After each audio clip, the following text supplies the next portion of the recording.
剣を一本ずつ発射しています。プリミティアプレイヤーエールです。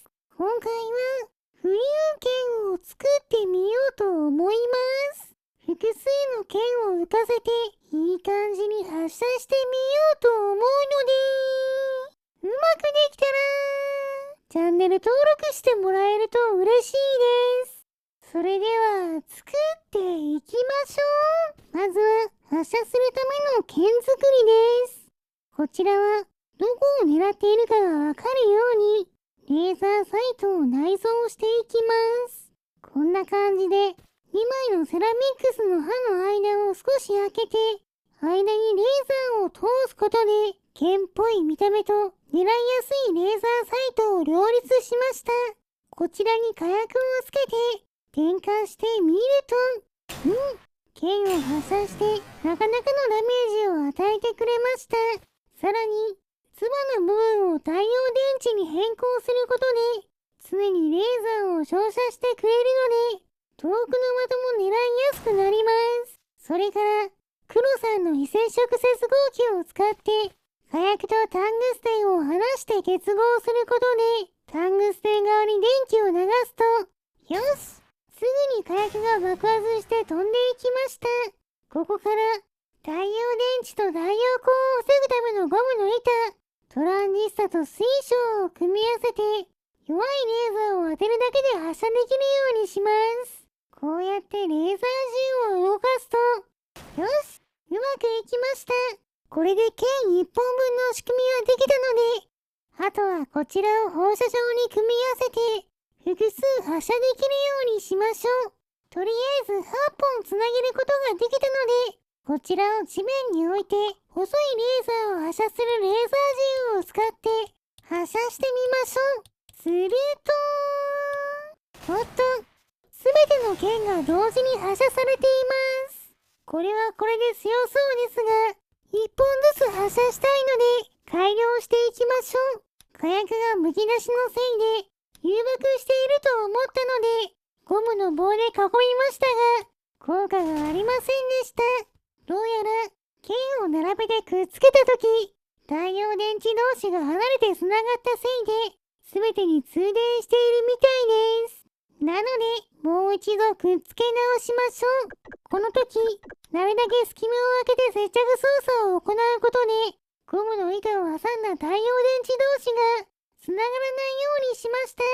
先ほどより1本多めの9本の剣を繋ぐことができたので、こちらにレーザーを当ててみると、よし、レーザーを当てるだけで、隣に誘爆することなく、1本ずつ剣を発射できています。これなら思った通りの動きをしてくれそうなので、本体をホルスターに取り付けるための飛び出した部品をつけたら、ホルスターに装備した状態でレーザーを当ててみると、ちゃんと発射できていますが、発射するごとに浮かんでいる剣の位置がずれてしまっています。これでは狙ったところに当てるのは難しそうです。そこでホルスターに固定する部品と本体との間にベアリングを挟むことによって発射後にずれにくくしました。狙いやすいように前にずらしてその分バランスを取るために、後ろに重りも追加しておきましょう。こちらを試してみると、弾を発射すると反動で本体は動きますが、ベアリングを挟んでいるおかげで、元の位置に戻ってくれています。重くて地面と擦っていますが、よしとしましょう。これでようやく、浮遊剣は完成です。早速カメラに向かって撃ってみましょう。剣を1本ずつ発射しています。ちょっと操作方法に癖はありますが、見た目も派手で、なかなかの威力を持った剣を9本も発射できるので、それなりに強力な武器になったんじゃないでしょうか。近くにある木を狙ってみると、レーザーで簡単に狙いをつけられるので、少し離れていてもちゃんと当てることができました。でも上下に狙いをつけたいときは、地面を使って角度をつける必要があるので、なかなか難しいです。一方、古代のロボットを狙っても、本体が重いせいでなかなか狙いをつけられないので、動くものは苦手ですね。高い威力を生かして、巨難地帯を破壊した方が良さそうです。では、いつものように、巨大な木から狙っていきましょう。これだけ距離が離れていても、木の幹にダメージを与えてくれています。少しずつ近づきながら、剣を発射し続けることで、しっかり破壊することができました。そして、ドローン工場の壁を狙っても、バシバシ大ダメージを与えて、ボコボコに破壊することができています。こういう動かない建造物なら楽勝ですね。風力発電機を狙っても、一発で破壊完了です。当たり方が良かったのか、破壊されているのに、立ったままの状態なのが面白いです。では次は、こちらの浮遊剣を使って、サコキャラの大群を狙ってみましょう。果たしてどれくらい倒すことができるんでしょうか。早速発射すると、剣がサコキャラの間を反射して、まとめて吹き飛ばすことができています。剣のサイズが大きいのも、当たりやすさに影響しているみたいです。とても痛そうなので、リアルでは食らいたくない武器ですね。ちなみに私の視点だと、こんな感じです。このようにホルスターに取り付けて、レーザー銃で太陽電池部分を狙うことで、発射したい順番で剣を発射することができています。